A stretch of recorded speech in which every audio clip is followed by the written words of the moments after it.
At 11:30 p.m. on the night of April 14th, 1912, the temperature of the Atlantic Ocean was exactly 28 degrees Fahrenheit. That is -2 Celsius. It is a scientific anomaly. Fresh water freezes at 32 degrees, but the salt in the sea allows it to become colder than ice before it hardens. It is also a death sentence.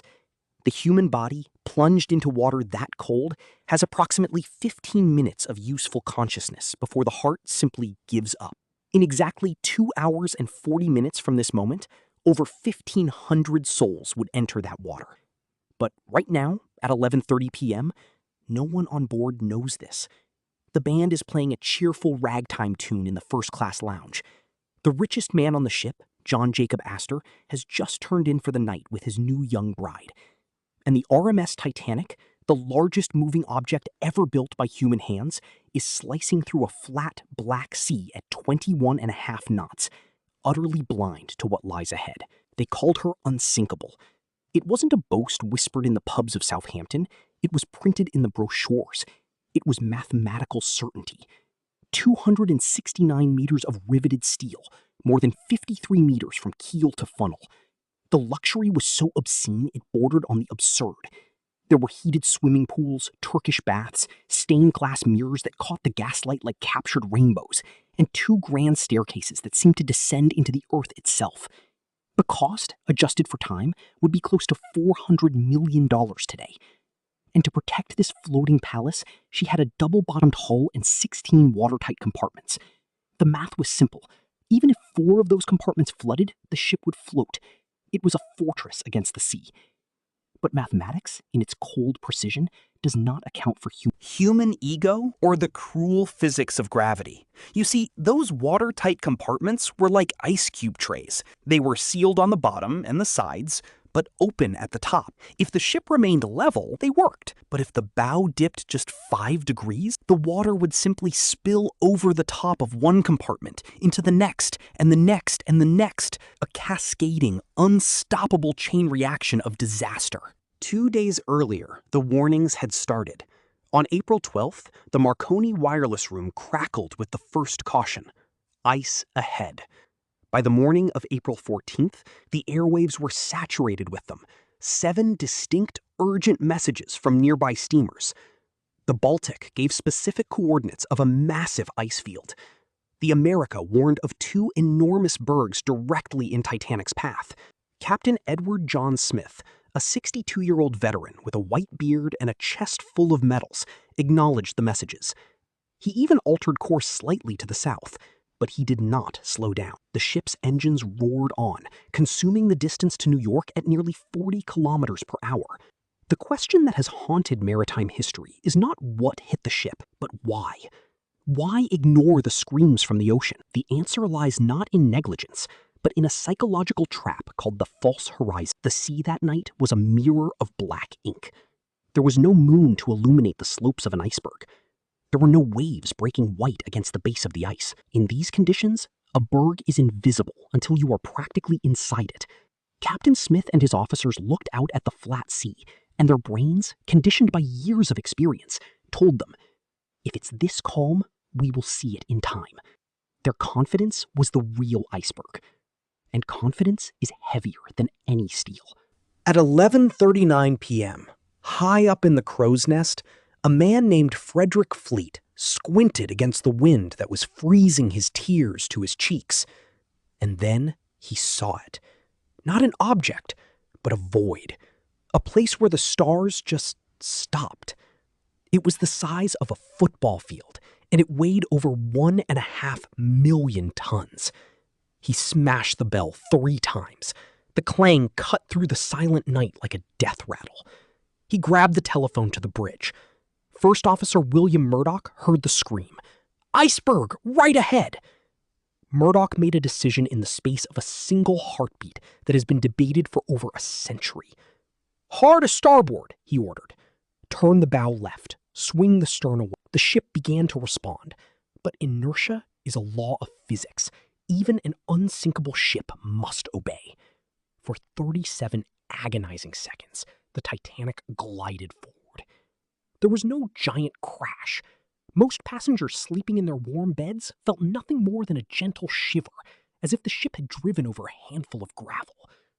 A waiter on the promenade deck picked up a chunk of ice that had fallen on board and joked to a passenger that he would put it in their drink. But down below, the damage was catastrophic.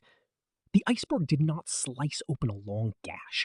It simply pressed against the hull plates with the force of a mountain. The rivets popped. The steel buckled. 6 thin slits opened up along the starboard side. The total area of damage? Just over 1 square meter, the size of a small refrigerator door.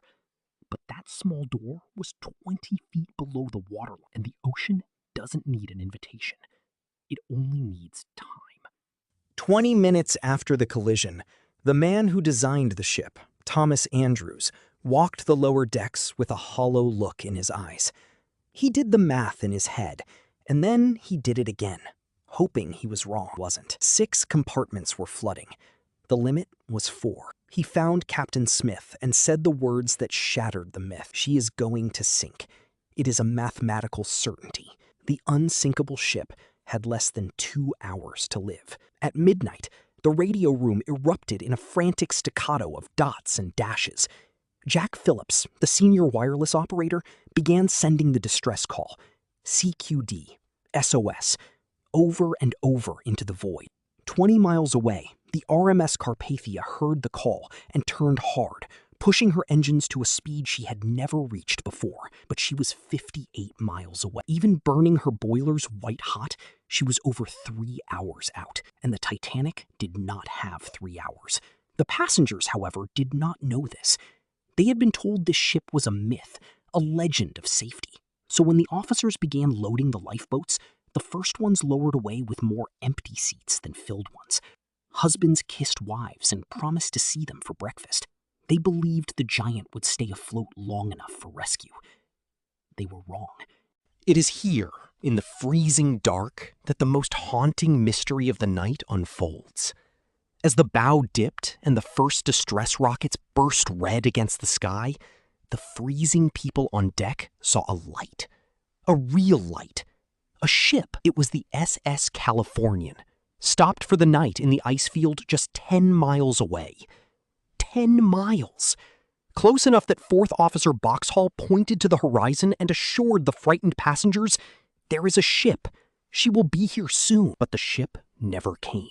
On board the Californian, the wireless operator had turned off his radio at 11:35 p.m., tired and annoyed after being told to shut up by Titanic's operators because the ice warning had been too loud in their ears. The officers of the Californian watched Titanic's rockets bloom and fade.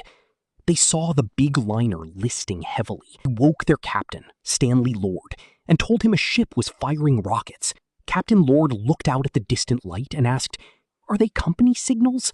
Is it a shooting star?" And then he went back to sleep in the chart room. The Californian sat there, motionless, a silent witness to the greatest maritime disaster in history. It was not an act of malice. It was an act of unthinkable apathy. While 1,500 people slipped into the abyss, their salvation floated just over the horizon, waiting for the dawn. By 2:17 a.m., the lights of the Titanic flickered. The engineers, who had stayed below keeping the dynamos running so people could see to find the boats, were now waist-deep in icy water. The lights flickered once, twice, and then the ship went dark. In the sudden blackness, the stern rose into the sky. 45 degrees. 50. The hull was never designed to be a skyscraper suspended over a void. The steel, brittle from the freezing water, could not take the strain. With a groan that survivors described as the roar of 1,000 trains, the ship broke. The bow plunged straight down, and the stern settled back flat on the water. For a moment, there was silence. Then the stern rose again, higher this time, and slid under the surface. It was 2:20 a.m. 160 minutes after the lookouts saw the void, the unsinkable Titanic was gone.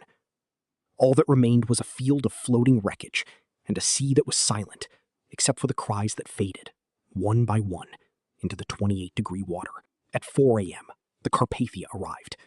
705 survivors sat in the lifeboats, watching the sun rise over an ocean of doors and deck chairs and stillness.